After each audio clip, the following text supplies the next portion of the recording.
السلام علیکم ناظرین، اردو انداز میں ویلکم۔ انسان کی طرح جن بھی ایک مخلوق ہیں، فرق صرف اتنا ہے کہ وہ آگ سے بنے ہیں اور انسان مٹی سے، لیکن انبیاء اور الہامی کتب ان کی بھی وہی ہیں جو ہماری ہیں۔ وہ بھی مسلمان اور کافر وغیرہ ہوتے ہیں اور انسانوں سے کھلے عام نہیں ملتے، مگر جادو وغیرہ کی صورت میں پریشان ضرور کرتے ہیں، یا اس صورتحال میں پریشان کرتے ہیں جب انہیں کوئی بات ناگوار گزرے۔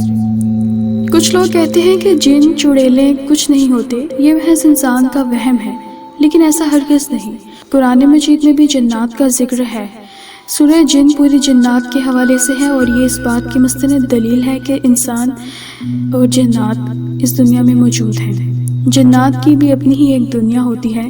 میری امی نے مجھے بہت سے حقیقی واقعات سنائے ہیں جو جنات سے متعلق ہیں۔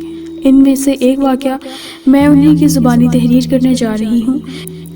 میری امی بتاتی ہیں کہ کافی عرصہ پہلے کی بات ہے، 27ویں کی رات تھی۔ ہمیشہ کی طرح اس بار بھی سب نے اکٹھے رات کو جاگ کر عبادت کرنے کا ارادہ کیا۔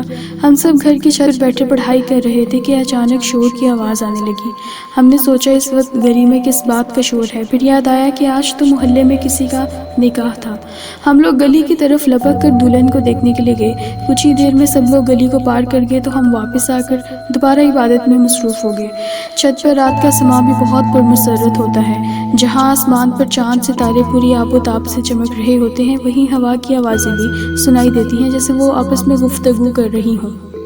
دیہات کا علاقہ ہونے کے باعث ہمارے چھت پر یہ سماں اور بھی خوبصورت معلوم ہو رہا تھا، مگر یہ خوبصورتی اس وقت خوف میں بدل گئی جب آدھی رات ہو چکی تھی اور مکمل خاموشی چھائی ہوئی تھی۔